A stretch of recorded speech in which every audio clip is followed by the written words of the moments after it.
Queridos, graça e paz, amém? Amém. Bom dia a todos. Bom dia. Que dia precioso, né? Graças a Deus. 15 anos que Deus abriu as portas deste lugar. E nós estamos falando especificamente de quando a igreja de fato foi oficialmente tornada igreja no modo legal. Então, nós estamos falando de 15 anos de quando tornou-se estatutária a igreja, quando a igreja virou de fato Igreja Batista Ebenezer em Cidade Tiradentes.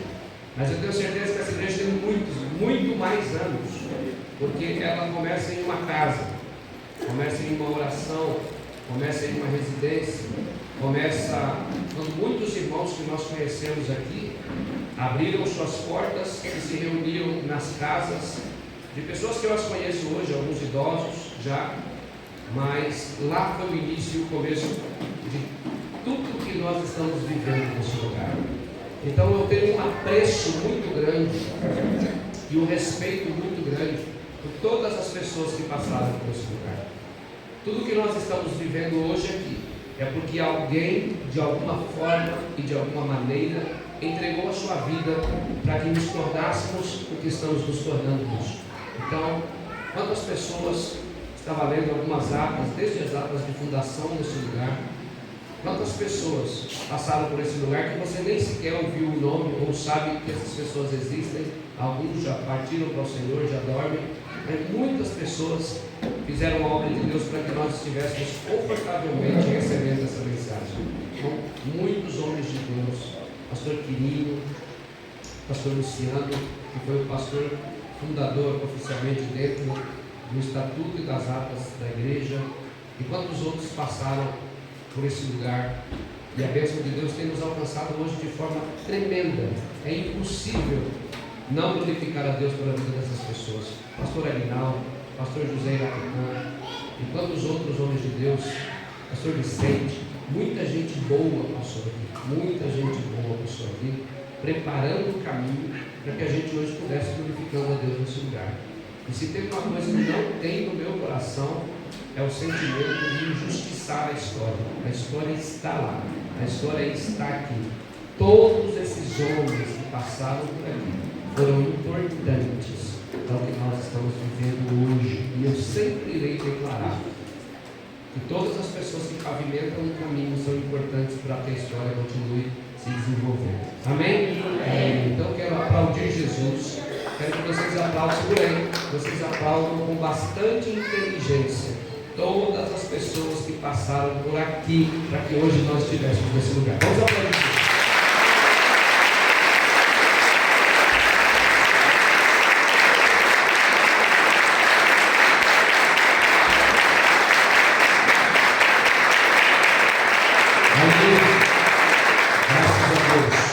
Vamos abrir a Bíblia em Hebreus capítulo 12, do versículo 1 ao versículo 2. Hebreus capítulo 12, do versículo 1 ao versículo 2. Hebreus capítulo de número 12, versículo 1 e versículo de número 2. Está sendo espelhado para você aí. Eu leio o versículo 1, você lê o versículo 2. Amém?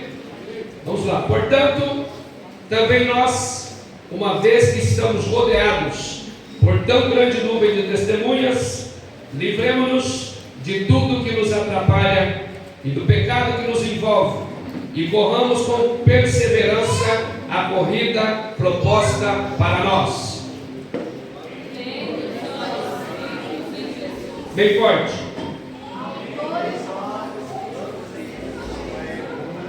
O que aconteceu, gente? 1, 2, 3. Temos olhos firmes em Jesus, autor e consumador da nossa fé. Ele, pela alegria que lhe foi proposta, suportou a cruz, ao desprezar a vergonha, assentou-se à direita do trono de Deus. Assentou-se À direita do trono de Deus. Assentou-se À direita do trono de Deus. Aleluia, graças a Deus. Ontem nós ouvimos uma palavra muito poderosa, e eu tenho certeza que à noite também seremos despedaçados e reconstruídos pelo Senhor para o ensinamento que virá. E E em minha breve e humilde reflexão, quero trazer algo ao coração de vocês, da qual coloquei como tema: rompendo as correntes e correndo com propósito. Vamos lá? Rompendo as correntes e correndo com propósito. Mais forte. Rompendo as correntes e correndo com propósito. Amém. O apóstolo Paulo, ele começa a dizer nesse texto a importância dessa nova vida que agora temos em Jesus. Eu não sei se todos os que estão aqui nesta manhã já experimentaram o nascer de novo. Eu não sei se todos que estão aqui nessa manhã já entregaram suas vidas para Jesus, já foram batizados nas águas e tornaram-se, conforme a palavra de Deus diz, uma nova criatura. Se você não experimentou isso, hoje é um excelente dia para que isso vire realidade na sua vida. Mas para aqueles que já têm a experiência do novo nascimento, o apóstolo Paulo vai nos ensinar que a vida cristã é uma jornada de liberdade e propósito. A Bíblia diz que nós não fomos chamados para as prisões, mas nós somos chamados para a liberdade. E não é a liberdade que gera libertinagem, mas é a liberdade declarada pela palavra que estamos livres, independente de quaisquer coisas, de quaisquer sombras de palavras direcionadas contra nós ou contra a nossa geração. Estamos livres de toda e qualquer maldição. Posso ouvir um amém? Amém. Estamos livres de toda a palavra liberada contra você. Estamos livres de toda a palavra liberada contra a sua família. Estamos livres de toda a palavra liberada contra a sua casa. Mas escute que eu vou dizer uma coisa mais poderosa ainda: estamos livres do pecado, estamos livres do diabo e estamos livres da morte. Quando alguém nasce de novo, fala para quem está do teu lado, você precisa nascer de novo. Quando alguém nasce de novo, ele começa a experimentar um tipo de vitória, que é a vitória sobre o diabo, o pecado e a morte. Então não existe vitória maior do que esta, do que ser um filho de Deus, nascido de novo, que experimentou todas as bênçãos do novo nascimento. Mas é óbvio que em toda a nossa vida cristã, é óbvio que mesmo sendo uma nova criatura, nós, até a volta de Jesus, precisamos romper. Veja que quando nós recebemos a Cristo como nosso Salvador, somos imediatamente justificados, porque nós cremos em Jesus. E a Bíblia diz que Abraão creu, e pelo fato de Abraão ter crido, isto lhe foi imputado por justiça. Então o fato de crer em Deus e de receber a Jesus em nossa vida nos torna justos. Mas ao contrário da justificação, que é algo imediato, existe a santificação, que é um processo que dura para o resto da nossa vida. Então durante toda a nossa vida somos santificados pelo Senhor em corpo, alma e espírito, até que o Senhor venha. Então, mesmo recebendo todas essas bênçãos de Deus, temos uma jornada a cumprir nesta terra. E escute com carinho o que eu vou lhe dizer: existem correntes que, mesmo sendo cristãos, nós vamos continuar precisando romper ao longo da nossa vida. Este tema não é um tema apenas fictício, ou de uma palavra de motivação, ou de uma palavra de autoajuda, porque a autoajuda ela tem um poder limitado. Amanhã você pode ler um livro, 40 dias para o sucesso, mas quando acabarem os 40 dias você precisa de outros 40. Amanhã você pode ler um livro, Saindo das Raízes da Depressão, mas quando você acabar de ler, você vai ficar sem ler outra coisa e vai cair de novo em depressão. Amanhã você pode ler um livro, Como se tornar um grande líder, mas quando você se tornar um grande líder, você vai precisar aprender como se manter sendo um grande líder, ou seja, uma coisa que nunca acaba. A autoajuda, ela tem seu limite, mas a ajuda do alto é eterna e dura para sempre. Então veja que Jesus quer nos ensinar que as correntes ainda podem nos sufocar e ainda podem nos amarrar à maneira que nós respondemos às condições da palavra de Deus. Então, se agora estamos em Cristo e nova criatura somos, precisamos viver uma vida onde essa nova criatura seja de fato manifesta às pessoas e manifesta a nós mesmos. Então uma igreja, ela só é relevante se ela tiver o mesmo poder que tem no culto do lado de fora. Deus não quer encher a gente de poder aqui para ficarmos pulando 2 horas, falando línguas estranhas 2 horas e não servindo as pessoas lá fora. Deus quer nos capacitar aqui para nós servirmos as pessoas lá fora. Sim, Deus quer derramar poder nesse lugar, mas escute bem o que eu vou lhe dizer. É um poder que vai criar algo profundo dentro da sua alma. É um poder que vai incendiar a sua alma de dentro para fora, que você ficará tão apaixonado por Jesus que você não vai poder ver uma pessoa e você vai dizer: você precisa de Jesus, da sua graça e do seu poder. Eu gostaria que você estivesse sentindo o que eu estou sentindo. Vocês compreendem isso? Então esse romper de Deus é um romper de mentalidade. Somos filhos de Deus e às vezes vivemos como bastardos. Somos filhos do Senhor e às vezes vivemos uma vida como se fossem mendigos espirituais. Irmãos, deixa eu revelar um segredo para você. Deus é o seu Pai. Aqui não me entenderam, mas aqui eu acho que já estou entendendo. Deixa eu falar para vocês aqui, olhem para mim. Deus é o seu Pai. Deus é o seu Pai. E só quem tem pai sabe o que é isso. Mas estou falando de pai de verdade, não é aquele pai ausente, aquele pai, não. Falando de pai de verdade. Quem que teve pai de verdade? Pai de verdade é um presente. É muito bom ter pai, porque o pai está em todas, amém? O pai defende, o pai ama, o pai provê. E aí Jesus disse assim: olha, se vocês pais terrenos, se vocês que são corruptos, se vocês que são pecadores gostam de dar coisas boas aos seus filhos, imagine o vosso Pai celestial. Então nós vivemos na casa de Deus esperando o castigo de Deus. Deus vai punir, Deus vai matar, Deus vai cortar a perna, Deus vai cortar a cabeça. Tem irmãos que é uma loucura, que essas luzes aqui, elas se incomodam. Ah, meu Deus, uma igreja com luzes. Antigamente aqui a igreja era preta, de 2 semanas para cá agora virou algodão Egito. Meu Deus, irmãos, para de olhar para a parede, para de olhar para a aparência. Você não entendeu, você não entendeu nada. Ah, mas preto não é de Deus. Deixa eu te falar uma coisa, eu aprendi do pastor George que é da Nigéria. Deus não tem cor, God don't have color. Todas as cores foram criadas para glorificar e para exaltar o nome do Senhor. Todas as coisas são de Deus e para Deus. As pessoas se incomodam com tanta coisa, com a desculpa de não se conectar com Deus, com os irmãos, com a visão. Então nós precisamos romper coisas do nosso imaginário pseudo-evangélico. O mais importante desta manhã, e de ontem à noite, e de hoje à noite, não será como eles se comportarão aqui no som ou qualquer outra coisa. O mais importante é como você vai se comportar na presença do Rei dos Reis e Senhor dos Senhores, que já está nesse lugar para ser adorado. Mas talvez você está esperando o irmão da direita, o irmão da esquerda. Ah, se aquele irmão ainda não acendeu, então não é hora de me acender, amado. O culto é seu. Você já sai de casa cheio. Você já sai de casa cheio do Espírito Santo. Temos que romper com esse imaginário. A cidade de Tiradentes, eu não vou falar sobre o mundo. Eu já fiz missão ao longo do mundo, eu já fiz missão fora. Mas se Deus nos trouxe para cá, é porque Deus está confiando a cidade de Tiradentes a você. Amém? E se eu isolar a cidade de Tiradentes, eu estou falando de 25 mil pessoas que moram no setor G, que Deus está confiando a você.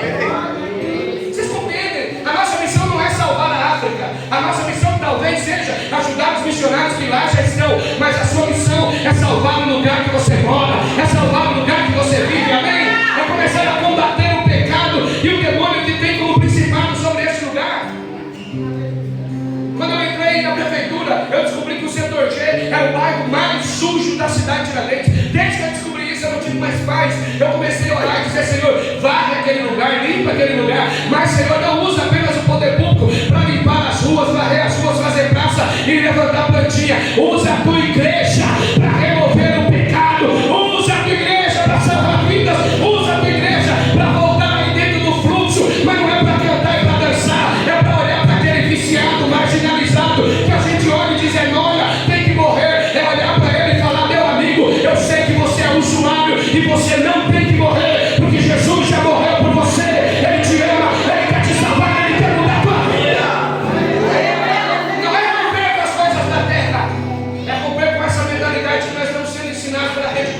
pessoas. Não concorda comigo, mata. Não concorda comigo, mata. Estirpa, joga fora. Não, não é sobre isso. É sobre Jesus. Aleluia, Jesus. Então, se tem algo que nós precisamos nos livrar dessa manhã, é das distrações. Diga comigo, distrações. Estamos distraídos, qualquer coisa nos distrai. Faz a gente perder o foco do que é o Evangelho, do que é a missão da igreja. Eu não sei, amados, o quanto essa igreja é relevante para esse bairro nesses 12 anos, eu não sei. Eu não consigo mensurar. Mas uma coisa eu sei, que se esse lugar for apenas um lugar de reuniões sociais, esse lugar precisa ser fechado com gente. Porque a igreja não é um clube, a igreja é um lugar de pessoas inflamadas em brasas, comprometidas em mudar a realidade do lugar, das pessoas, das famílias e onde elas pisarem os seus pés. Mais importante do que este culto é você sair daqui e ganhar uma alma para Jesus, tirar alguém da mão do diabo. Amém? Você está compreendendo o que eu estou dizendo? Então nós precisamos nos livrar das distrações. A minha pergunta é: o que está distraindo você nessa manhã? Talvez você está pensando em tantas coisas e esquece que a nossa vida é passageira. Quantos irmãos que estavam conosco aqui há 12 anos atrás já não estão mais, estão na eternidade com Jesus? Quantas pessoas fundaram essa igreja e já descansam no Senhor, mas agora é a sua vez? Fala para quem está do seu lado: chegou a sua vez, meu irmão. A grande pergunta é: daqui 12 anos alguém vai lembrar que você existiu nesse lugar? Alguém vai lembrar que você fez alguma coisa, que você participou, que você foi relevante para a vida de pessoas nesse lugar? É sobre isso, é romper com as distrações. Eu não posso me distrair apenas com uma igreja bonita, mas eu tenho que me focar em uma igreja poderosa, uma igreja que ora pelo enfermo no hospital e no outro culto ele já está aqui glorificando a Deus. É uma igreja que ora pelo filho que está nas drogas, que está na vida da prostituição e daqui a alguns dias ele estará aqui glorificando a Deus. É uma igreja comprometida. Isso é romper. Então nessa hora, então, em nome de Jesus, rompa com todas essas distrações que estão roubando a tua mente. O Evangelho é foco, o Evangelho é para sempre. Esses dias me perguntaram: pastor, o que fez você permanecer durante esses 12 anos? Deixa eu responder para vocês: não é 12 anos, não é 12. Eu tenho 41, eu aceitei Jesus com 5, não é 12, é 36. Mas o que fez o Senhor manter firme na casa de Deus 36 anos desde a infância? É porque com 5 anos de idade eu não conhecia a religião. Com 5 anos de idade eu não conhecia a igreja. Com 5 anos de idade eu ouvi uma voz que disse: Fabinho, vai ser crente. Eu conheci Jesus. E se Jesus foi lá em Pernambuco, num engenho de cana de açúcar, num lugarzinho desse tamanho que não tinha água, não tinha luz, não tinha nada, não tinha comida, não tinha absolutamente nada, Léo. Nós andávamos o dia inteiro de cueca porque não tinha um shorts para vestir. A minha avó fazia shorts para nós com um pedaço de retalho que vinha da minha tia, que era costureira. Jesus foi lá, meus irmãos. Se você for no Google Maps, vai dar trabalho de você achar. Mas Jesus olhou para a terra, ampliou o Maps, que são os olhos dele, e disse: lá no Brasil, um lugar do país emergente que ninguém dá nada, ele dá mais uma ampliada. Vai lá em Pernambuco, aleluia, que já foi uma das maiores capitais do Brasil. Ele amplia para Recife. Do lado de Recife ele tem uma cidadezinha pequenininha com 100 mil habitantes chamada Carpina. Ele dá um show, ele dá um zoom e ele diz: ele não está em Carpina, ele está no interior. Ele dá mais outro zoomzinho,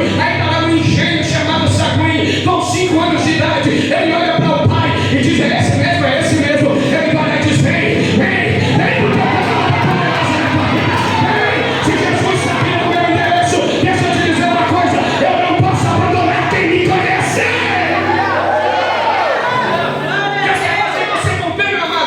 Aleluia. Deixa eu te fazer uma pergunta poderosa. Seja honesto com você mesmo. Quem é você no universo?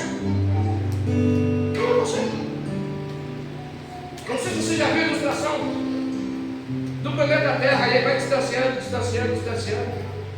Aí vem a Via Láctea, distancia. Outras galáxias, distancia. Milhares, milhares, bilhões de galáxias. Mas Deus escolheu você. Aleluia.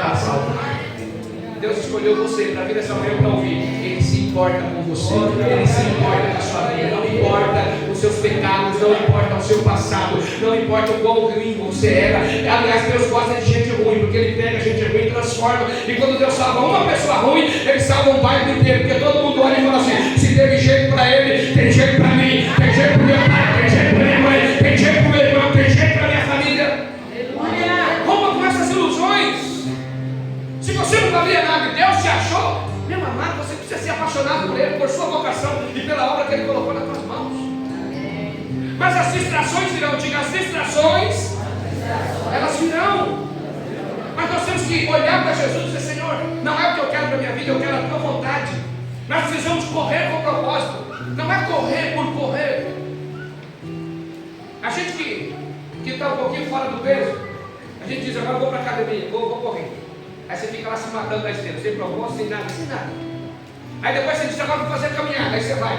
Mas você estava nada, não sabe para onde vai, não sabe quantas calorias perdeu, porque ele correu 1 hora de esteira, na primeira esquina que ele virou, ele comeu 3 pastéis especiais, mas eu já morri hoje.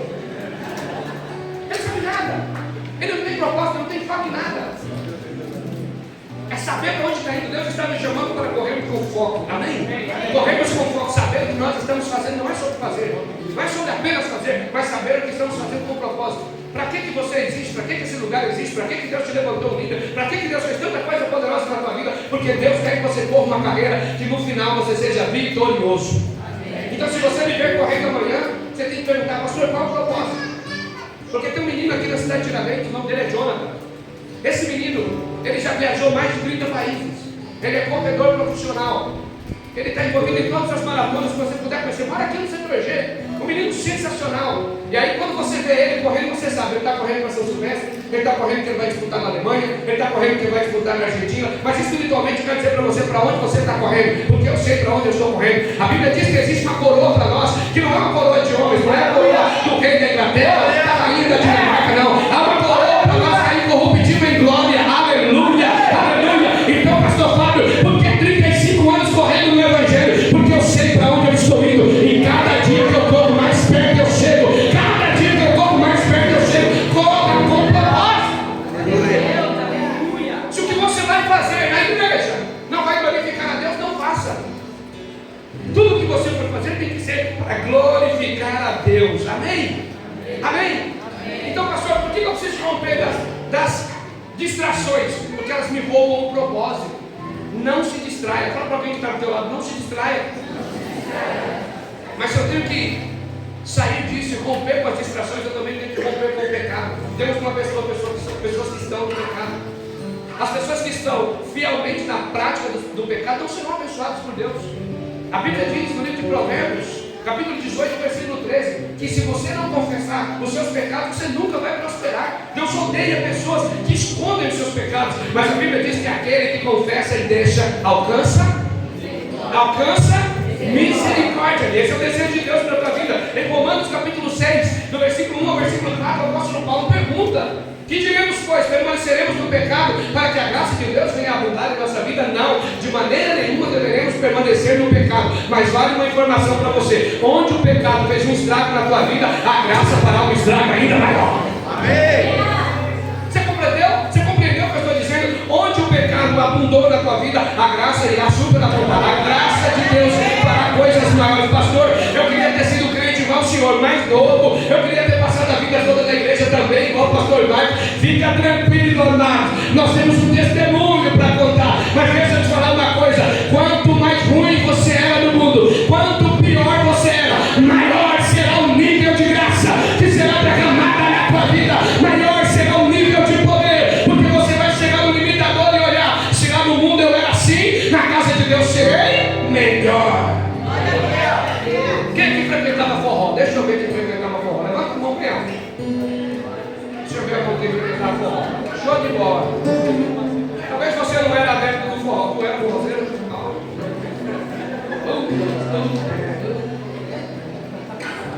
Quem aqui frequentava qualquer outro tipo de danceteria? Deixa eu ver você. Deixa eu ver. Aí agora dobra o lobo, né? Os irmãos tudo bebe vaso. Imagina, pessoal. Cadê? Tem nordestino aqui que é no forró? Pode falar com o nordestino. Pronto. Irmão Cícero, quando você ia no forró, suponhamos que o forró era das 11 às 3 da manhã. Parece que é um negócio, né? Quando dá 2 horas é que queima, aí fica bom mesmo, né? Aí você já está ali vidrado, você fala: eita, que noitada bonita.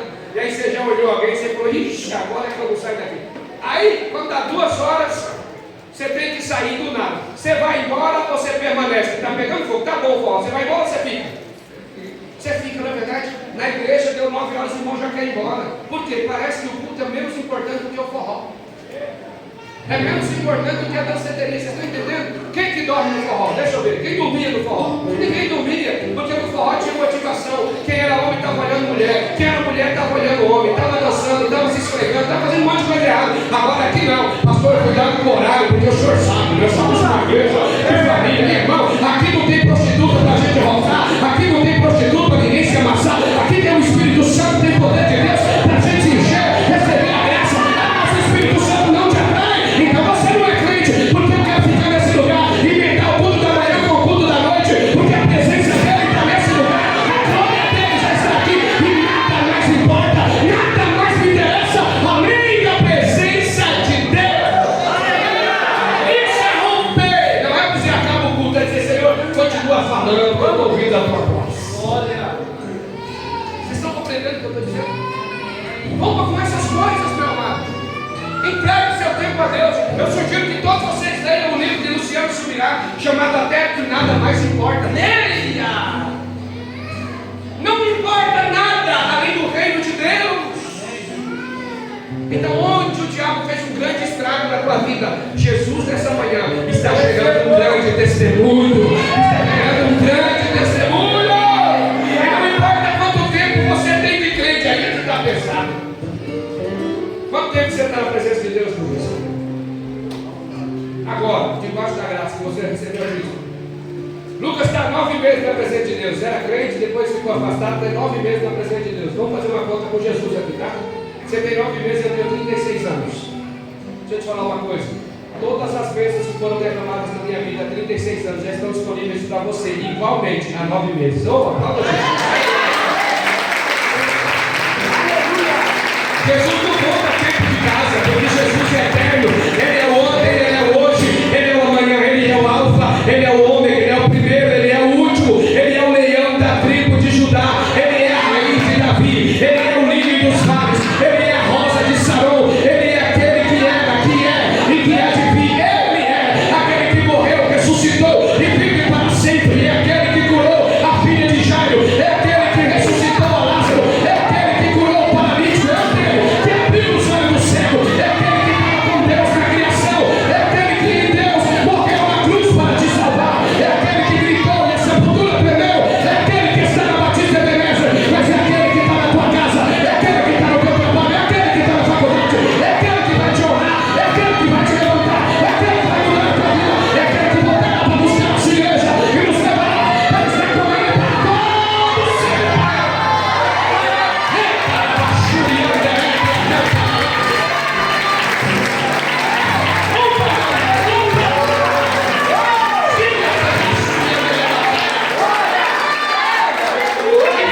Jesus rompa, meu amado. Rompa com propósito. Pastor, como é possível correr com propósito? Fitando os olhos em Jesus. Quando o pastor estava pregando, ele quase escorregou no meu sermão. Quando ele olhou para aquele paralítico, a pregação disse que olhando, fitou os olhos, né? Mas eu estava em outro texto, a minha conversa era outra, falei, Senhor, aquele para mim. A Bíblia diz que Jesus, no livro de Mateus, capítulo 14, do 22 ao 33, a Bíblia diz que Jesus olhou para os seus discípulos e falou o seguinte: vão e atravessem o mar e depois a gente se encontra. A Bíblia diz que os discípulos pegaram o barco e começaram a atravessar o mar. Eles estão indo embora, mas aí a Bíblia vai dizer que vai anoitecendo, o barco já está lá no meio do mar e nada de Jesus aparecer. Os discípulos estão pensando o seguinte: bom, daqui a pouco ele vem, ele vai pegar um barco emprestado, alugado, coisa parecida, e a gente se encontra lá no lugar de sempre para tomar o mesmo café e depois dormir. Mas a Bíblia diz que os discípulos estão sentados naquele barco, uma escuridão da bexiga, quando de repente alguém está olhando, alguém vindo, andando sobre as águas, e alguém olha e vai dizer: são discípulos. Eu não estou falando de desviado, estou falando de discípulo. Ele olha e diz assim: é um fantasma.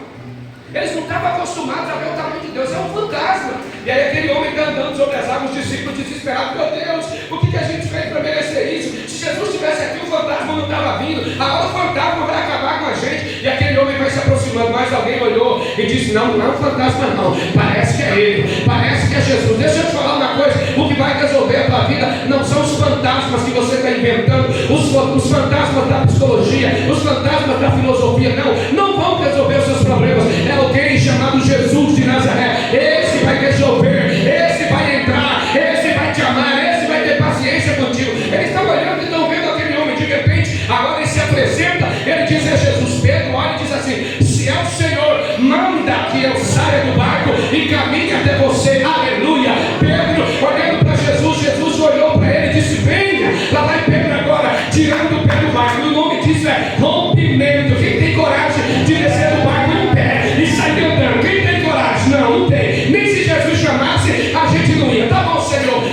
chamou, mas deixa eu botar um coletinho aqui, caso o Senhor desista de me salvar. Pedro olhou e disse: se é o Senhor, manda eu descer. E Jesus diz: então vem. Ele desce do barco e começa a caminhar. Ele vai caminhando, mas o mar está agitado, aleluia. O forró está chamando, a balada está chamando, o vício sexual está chamando. Aí Pedro começa a olhar para tudo isso e o mar balançando, ele começa a afundar, mas quando ele está afundando, ele diz: Senhor, tem misericórdia de mim. A Bíblia diz que ele fitou os olhos em Jesus. Quando ele olhou para Jesus, ele toma pela mão e ele levanta. Pastor, é possível ser feio assim, se olhar para Jesus? É possível não trair a esposa assim, se olhar para Jesus? É possível ser alguém santo sim, se olhar para Jesus? Olha para Jesus, rompe agora. Para de olhar para o lado, para de olhar para frente, para de olhar para trás, começa a olhar para o Senhor. Olha para Jesus. Se você olhar para Jesus, você terá motivação para continuar. Amém? Você pode ouvir quem você quiser. Você pode ouvir os melhores filósofos. Você pode ouvir Cortella. Você pode ouvir Tiago Brunet, um pastor abençoado. Já fiz até curso com ele, homem de Deus. Você pode ouvir o Marçal, o SDA1 da Marçal. Mas se você não olhar para Jesus, as coisas não vão acontecer. Sabe por quê? Porque todos esses homens que eu citei, todos os filósofos que a gente possa conhecer, de Sócrates a Aristóteles, de René Descartes, entre outros, todos eles morreram, mas somente Jesus voltou. Aleluia! Somente Jesus ressuscitou, somente Jesus. Não rompa com essa mentalidade de alguém que crê em coisas derrotadas. Olhe para Cristo, o autor e consumador da nossa fé. Vocês pensam que está fácil ser crente de verdade esses dias? E vai piorar. Vai piorar, porque Jesus está balançando a figueira dentro das igrejas. Dentro das igrejas agora tem crente abortista. Dentro das igrejas tem crente que gosta de tudo que o mundo oferece. Ah, mas são causas e pautas sociais. Não, a pauta da igreja é a palavra. Não existe alguém mais social do que Jesus. Jesus dava dignidade às pessoas. Jesus não perguntava: você era o quê? Se era drogado? Se era prostituta? Não. Jogaram a prostituta no pé de Jesus. Jesus olhou para ele e falou assim: ó, vai em paz. Não faz de novo, tá bom? Mas segue viagem. Vai em paz. Eu vou cuidar de você. Jesus é social. Jesus foi um cara que mais deu dignidade às mulheres. Você, irmã, não precisa correr atrás do feminismo. O feminismo rouba de você o lado doce, o lado amável. Não, deixa eu te falar uma coisa. Olha para Jesus, que olhou para os maridos e disse assim: marido, ama a sua mulher como eu amo a igreja. Então, se você é um marido como Jesus ama a igreja, você não trai, você não rouba a confiança, você não maltrata, você não usa a sua mulher como uma empregada. Você está entendendo? A igreja não precisa de pegar falta nenhuma de fora. A igreja tem que continuar preocupada com o que a palavra diz. Ah, pastor, mas nós precisamos de justiça. Quer mais justiça do que a Bíblia? Não roubarás, não matarás, não dirás falso testemunho, não calunie ninguém, não pegue as coisas dos outros, não cobiça a mulher dos outros, não cobiça a fazenda dos outros. A Bíblia é justiça. A gente não tem que estar envolvido com essas coisas. A gente tem que estar envolvido com a palavra, sermos mais parecidos com Jesus. Está sendo fácil ser crente? Não, mas deixa eu te falar uma coisa: vai piorar. Mas somente os santos de verdade ficarão de pé. Diga graças a Deus. E nessa manhã eu quero convidar você a romper. Diga romper. Diga romper. Mais forte, romper. Eu quero terminar a palavra. Você precisa ter disciplina, amado. Diga disciplina. Porque somente quem tem disciplina persevera. Somente quem tem disciplina permanece firme no propósito. Diga graças a Deus. Diga aleluia. Estava vendo o Rafael de pé ali, gente. Você põe uma régua, a régua é mais gorda do que o Rafael. Aí eu olhei para o pastor Léo e falei assim: negão, pastor Léo é meu irmão, para quem não sabe, esse pretinho aqui. Aí eu disse assim: pastor Léo, a meta do ano que vem é ficar igual o Rafael lá. Porque eu já cheguei lá. 2 anos atrás eu cheguei lá. Mas você tem que ter o quê? Disciplina. 5 horas da manhã. Todo dia eu vejo café com Deus do Rafael. 5 horas da manhã. Quando, igreja? Todo dia. Aí o pastor Leão está com a hernia no bico que já vai operar. Eu falei: rapaz, era para eu estar desse jeito. Se não fosse essa hernia. Então todos nós arrumamos uma desculpa para não sermos disciplinados. disciplinados. Amém? Porque quando nós rompemos, nós precisamos continuar rompendo pelo resto da vida. Quando nós declaramos ser cristãos, nós precisamos ser cristãos pelo resto da vida. Eu contei para alguns aqui, eu acho que já contei no culto de domingo, mas eu vou contar de novo. Quando eu entrei na faculdade, eu sou muito vergonhoso. No culto a gente desenrola, mas ambientes não no hospital. Eu tenho trabalhado nisso. Aí do jeito que eu entrei na faculdade, assim, eu entrei na porta, a primeira cadeira estava vazia, eu já cheguei sentado. Não quero ver ninguém, não quero falar com ninguém, que vergonha da bexiga. E aí eu estou ali. Aos poucos você vai ganhando a confiança. Nessa época a irmã Érica fazia faculdade também junto. Depois do segundo semestre a Érica entrou. A Érica começou a fazer faculdade da mesma faculdade que eu. E a Érica sempre levava os pão gostoso, recheado. Pastor, vem tomar café com a gente aqui. Quando eu vi essa amiga, Deus me defende, não vou nada. Não quero ver gente não, vou ver vergonha. Aí eu ia para a cantina comprar as coisas. Aí eu passei a primeira cantina, fiquei com vergonha, segunda com vergonha, terceira com vergonha. Conclusão, você já sabe, né? Fui comprar na última. Fiz uma amizade terrível naquela última. E ali tinha um senhor, a sua esposa e um jovem, por sinal um rapaz muito bonito. Do lado dessa última loja, eu conheço a Universidade de Castelo, hoje a Universidade do Brasil. Do lado da última loja, da última cantina, tem a loja enorme de instrumentos para odontologia. Então você já sabe. Você já viu o dentista feio?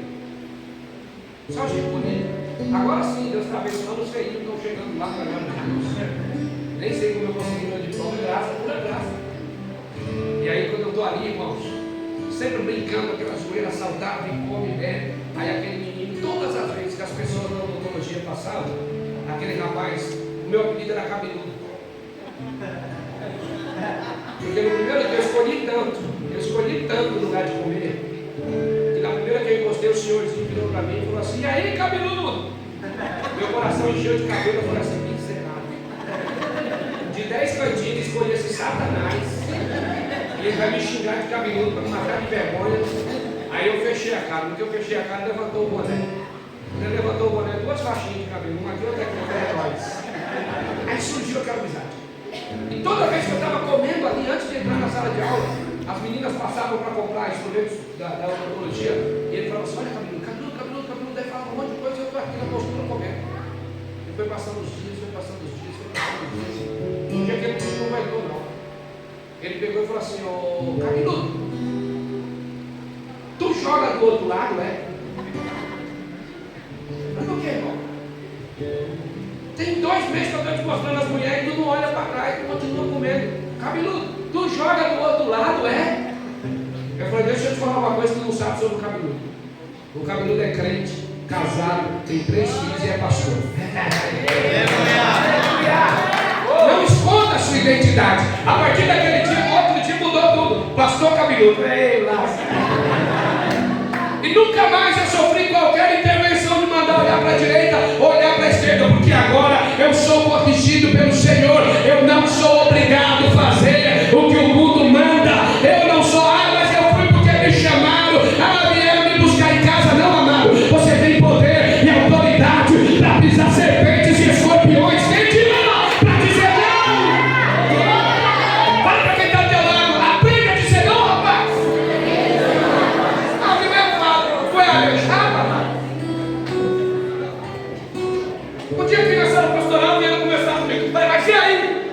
Me levaram, pastor. Eu digo: gente, quem levou você? Aí ele falou o nome de 3 pessoas. Eu falei: ótimo.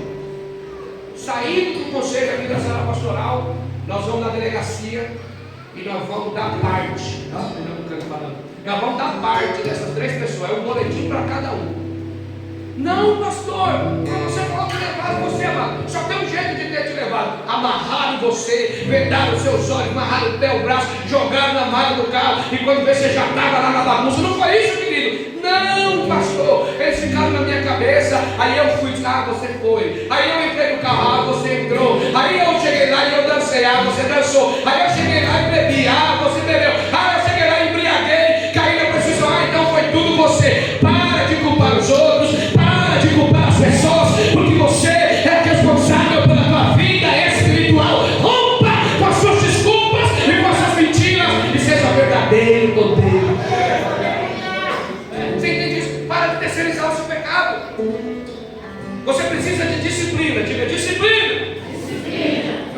aqui a mensagem. Aí a Bíblia vai dizer o seguinte, queridões.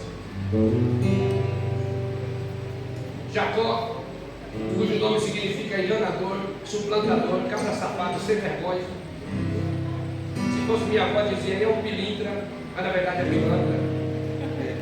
A minha avó gostava, não gosto. Na hora não, já se converteu de verdade. Mas minha avó era muito engraçada, nós tínhamos 10 anos de idade, né, Léo? Não sabia nem que eu tinha ouvido a palavra maconha, mas ela ficava nervosa. Maconheiro, safado! Pegava a gente com o cabo da faca no corpo, né? Bandido, tipo, mas nunca roubei. Você precisa de disciplina. Jacó, cabra safado, sem vergonha.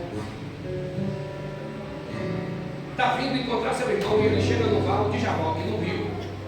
Ele faz toda a família dele passar. E a Bíblia diz que quando ele está lá esperando, desce um anjo. Desce um anjo. Jacó não ficou embelezado com aquele anjo. Jacó precisava mudar de vida. Ele não aguentava mais quando alguém ia chamar o nome dele. Todo mundo entendia. Enganador, vem aqui assinar um documento sem vergonha. Olha. Na língua dele lá, Jacó significava enganador, suplantador. Você sabe o significado do seu nome? Quem sabe? Quem aqui sabe? Gente, você não tem curiosidade nem para saber sobre você. Imagina sobre Jesus. O que significa seu nome, Tamires? Alegria. Não dá nem para perceber. Entendi. O que significa seu nome, filho? Aquela que brilha. Como é teu nome? Claro, aquela que brilha. Olha, coisa linda. Tu sabe o teu? Vai pesquisar. Domingo eu quero saber. Quem mais sabe aqui para eu saber? Lá no fundo, Jonathan. Amigo de Deus, olha aí, olha o convite. Olha o convite. O meu significa feijão. Não entendo nada. Estou bem. Mas por que eu estou fazendo isso? Eu quero correlacionar a mensagem. Imagina o Rafael agora. Pode subir aqui, feijão. Vamos orar para ver que passou feijão. Fica desconectado, fica chato. Alguém precisava dizer feijão? Olha lá no latim, mas aqui é fato. O anjo desce. O senhor que é o enganador, safado, sem vergonha, pilantra. Sim, senhor, sou eu. Jacó agarra nesse anjo e começa a brigar. O pau está quebrando. E a briga feia, e Jacó determinado. Determinado. Não acha de determinado. Disciplinado.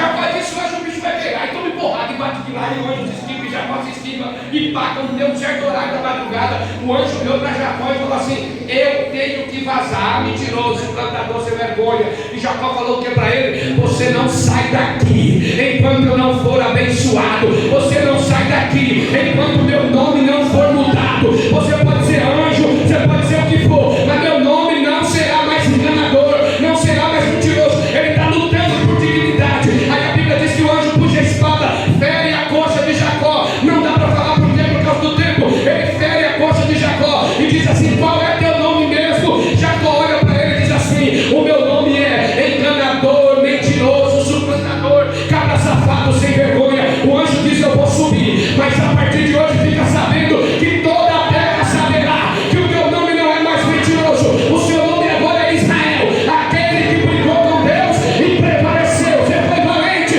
todo mundo vai saber da tua história. Teu nome será Israel, meu irmão. Continua brincando, continua lutando, vai rompendo, vai rompendo, vai rompendo e não para, e não para, porque quem começou a boa obra é fiel para terminar. A palavra de Deus edifica.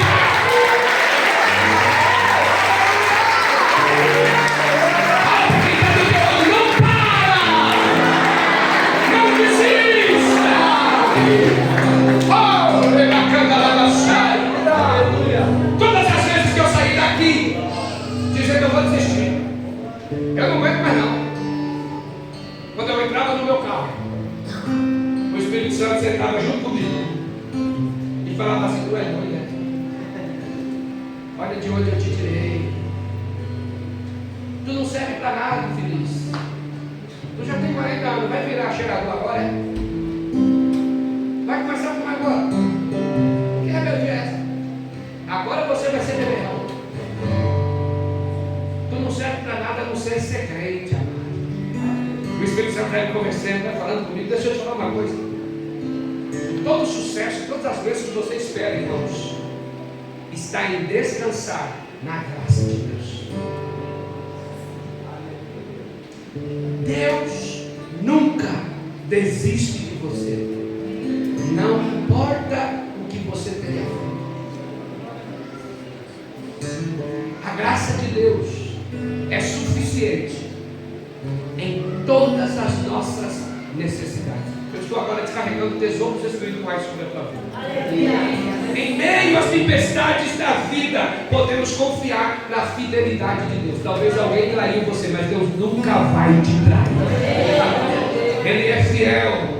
Deus nos ama incondicionalmente, apesar das nossas falhas e das nossas imperfeições. Rompa com essa mente de rejeitado, rompa com essa mente de ninguém me ama, ninguém quer dar mentira. Deus te ama incondicionalmente. Não importa o quão longe você tenha se afastado de Deus, Ele está sempre de braços abertos dizendo: volta, é hora de voltar. Eu sempre estive esperando por você.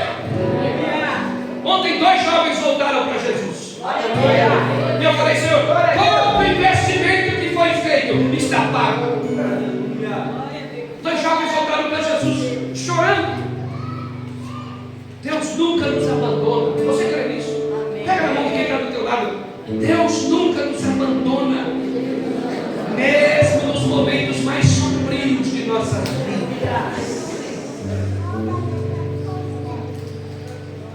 Não importa o quão insignificante você esteja se sentindo nessa manhã, Deus te ama e tem um plano maravilhoso para a tua vida.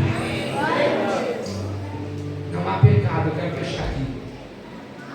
Não há pecado que a graça de Deus não possa perdoar. Rompa com essa mentalidade. Quando o diabo tem escravizado você, com o sentimento de que não haverá perdão, com o sentimento de condenação, rompa, diga: eu vou romper. Diga: eu vou romper, em nome de Jesus, porque aquele que começou a boa obra,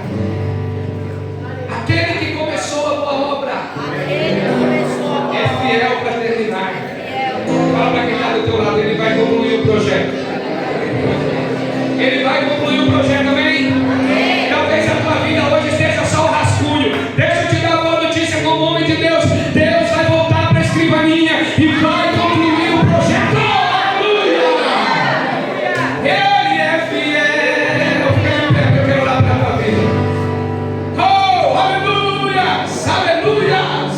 Segura a mão desse irmão e fala: Deus vai concluir o projeto.